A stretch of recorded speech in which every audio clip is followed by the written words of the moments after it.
This is Friday, September 19, 2014. I am Corey Stolzenbach, joined now by a very distinguished guest. He was a part of a White Sox team which finished in second place in the American League 3 straight years from 1963 and 1965. He achieved career highs in batting average and stolen bases and hits in 1964. In 1967, after the season, he was traded to the Mets on a 4-player deal. 2 years later, in 1969, the Mets won the World Series. He played a big part in that. He won the Babe Ruth Award, and he was known for his World Series efforts. He drove in the game-winning RBI in Game 2 and game-tying 2-run homer in Game 5, and the Mets won 5-3 over the Orioles. I'm talking about Al Weis. Hello, Al. Hey, Corey. How you doing? Good, sir. Thank you very much. So, Al, you make your debut in the late 1962 season. You spent most of that year in the minors. You were a September call-up. What was the biggest thing that you learned when you were up that season? In 1962, when I came up to the White Sox? Yes. Just the different ballparks, the different the atmosphere was a lot different than playing in the minor leagues. My first game I played in Washington, D.C., and I don't think I had a stellar game that night. But anyway, coming up in '62, Louis Aparicio was still there, Deli Fox, Sherm Lala, Jim Landers, Mike Hirschberger, and you learn from those players. Yes, indeed. And then the next season, the Sox finished in second place in the American League, the first of 3 straight years that happened. As I told you, I interviewed your former teammate Gary Peters, who won the Rookie of the Year in '63, and I asked him, if the Sox won the pennant every year between '63 and '65, I asked him what would be his best chance to win the World Series and his biggest challenge those 3 years. He said the best chance of the Sox winning the World Series those 3 years was in 1964, and he said the biggest challenge would have been 1965. What was your response to that? Do you agree? Well, yeah, 1964... I believe we lost out to the Yankees by 1 game, and we had reservations to go to New York for a playoff game. They had to lose, and we had to win. And unfortunately, they won and we won, so they beat us by 1 game that year. Then in 1967, that was the year I got hurt. The team lost out to, I believe it was the Boston Red Sox that year. And then, like you said, I got traded to the Mets in October. I believe it was October or November.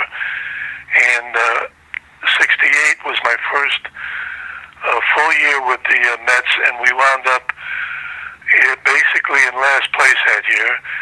And then the next year in '69, we went from the bottom to the top in 1 year. So that was a tremendous accomplishment, I believe. But still, though, I mean, the Mets, they won 73 and 89 in 1968. At the time, their best record ever. And then, of course, in '69, a year later, they won 162. But going back to '64, Al, let's talk about the Yankees. You spent a weekend series at Yankee Stadium between June 12th and June 14th. It was 5 games. You guys played 2 doubleheaders. You lost all 5 games. Steve Hamilton had that complete game. Whitey Ford threw a complete game shutout. And both teams got hot in September, but the Yankees won the pennant by 1 game, as you said. Take me back to that series in June of '64, if you will, if you remember that. Corey, that's been a long time, Actually, I don't remember it. Everything, the only basically things that I really remember that stick in my mind is the '69 World Series.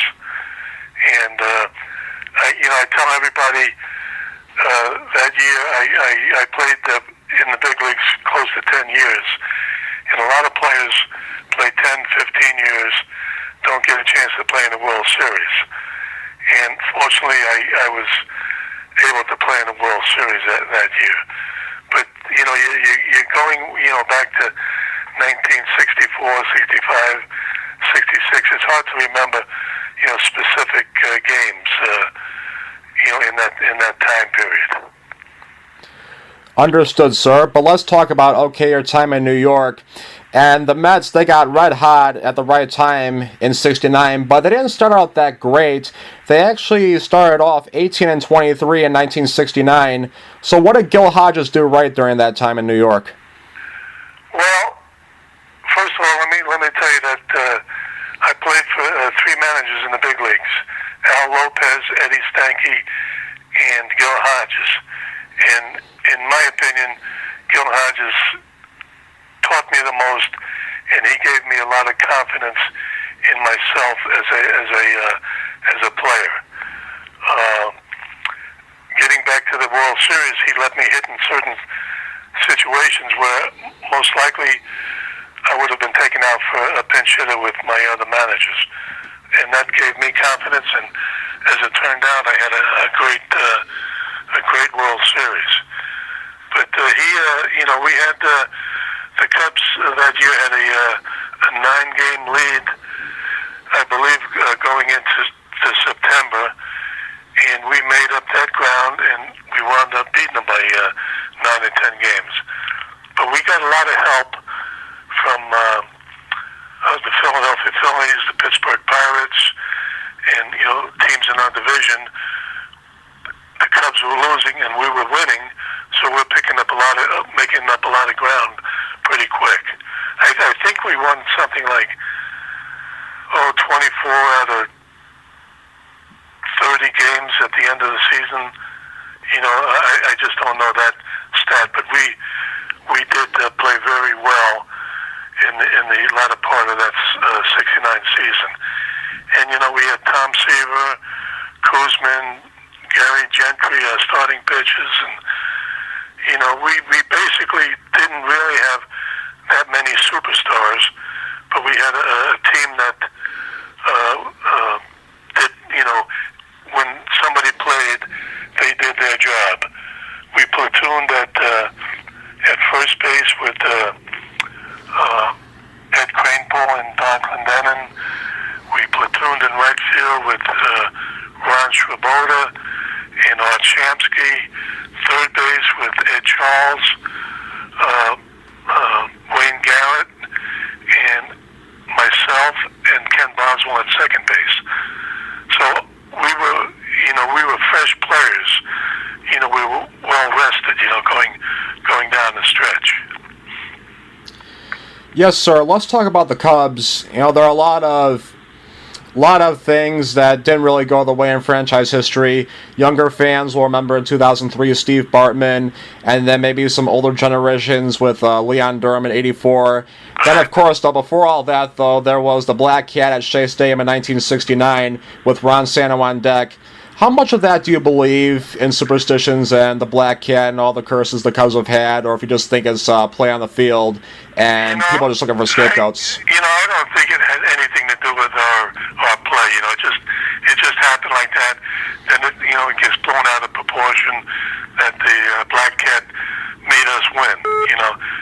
Our on-field performances made us win, and I don't think it had anything to do with it, personally. What is your take on Gil Hodges, if he should be in the Hall of Fame or not? Well, I think he probably should.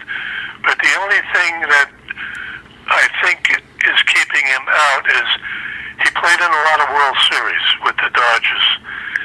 And if I remember correctly, he never really had a great World Series.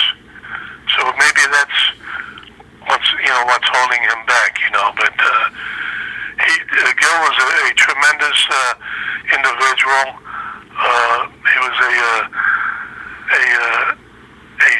team manager, but you didn't want to upset Gil too much, because when he got mad, the veins in his neck popped out about 2 inches.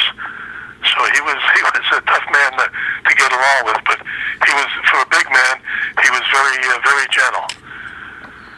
And unfortunately, he passed away at a young age. He could have went on and just like Joe Torre and Bobby Cox and La Russa getting into the Hall of Fame as a manager too. Yes, he was a very good manager for his time, and he was once the manager of the Senators, and then the Mets gave a pitcher named Bill Dennehy as compensation to get Gil Hodges. Here's another coach for you, though, Joe Pignatano, and let's talk about something he was known for as coach of the Mets. He was their bullpen coach. He grew a vegetable garden out of the bullpen, Shea Stadium. What was his garden like? Did you ever try any of the vegetables at all? No, actually, I didn't know too much about that, because the infielders or outfielders, they don't go out to the bullpen, and I knew he had a garden out there, but I never did taste any of his tomatoes or whatever he was growing out there. Joe he's a great guy. He lives down in Bonita Springs, Florida. And I also live down there too, and we get together, once in a while to play golf. And Joe is a real good man. He's not living in Brooklyn anymore. He's a full-time resident down in Florida. Couple more questions before you go. Of course, we got to talk about your World Series play, and some players just have pitchers' numbers. In your case, you hit Dave McNally very well in your career. You hit .333 off of him, and you victimized him not once but twice, as I mentioned, with your World Series play. He was the one who gave up your game-winning RBI in Game 2, and when you hit that game-tying two-run homer in Game 5, it was off of McNally. What was about him that you hit him so well? I really can't explain it, Corey. I did hit a home run off of him, during the regular season when I was with the White Sox and he was with Baltimore. But it's hard to explain. I was never known for hitting. I was always defense and speed, and I think the Orioles kind of overlooked me in the World Series. They go over each hitter and stuff like that, and I think they concentrated on Cleon Jones, A.G., and Clendenin and Swoboda, and they kind of really didn't think about me, but a lot of things happen when you get the opportunity to play. And, like you said, I had a great series. My batting average was .455. I got the Babe Ruth Award, the outstanding player. And when you get the opportunity to play in a big stage like that, you step up a little bit, There have been other players who, what they call unsung heroes. Denny Doyle with the Red Sox, and there's been quite a few others that, when you get a chance to play, you step up and do your job. And yes, it does happen. And Tommy Agee, he was the one who went to you in the trade with the Mets. When the Sox traded you to the Mets, Tommy Agee went with you in exchange for Jack Fisher and Tommy Davis. Right. And one last question before we go. Here's a hypothetical for you. If it's the White Sox versus the Mets in the World Series, who are you cheering for and why? Well, that's a difficult question. I had, I won a World Series with the White Sox, not with the White Sox, with the Mets, and I didn't win one with the White Sox. But I live here in Chicago, and I follow the White Sox more than I do the Mets. In fact, I probably couldn't tell you three players who are on the Mets right now, but I can tell you all the players on the White Sox. So it's a difficult question to who I would root for if they played each other in the World Series. Perfectly understood, Al. Thank you so very much for your time. That's Al Weis. That's all the time we got. Thank you very much for listening, everybody. Take care. Okay, Corey. Thank you. Thank you, Al. Bye-bye. Bye now.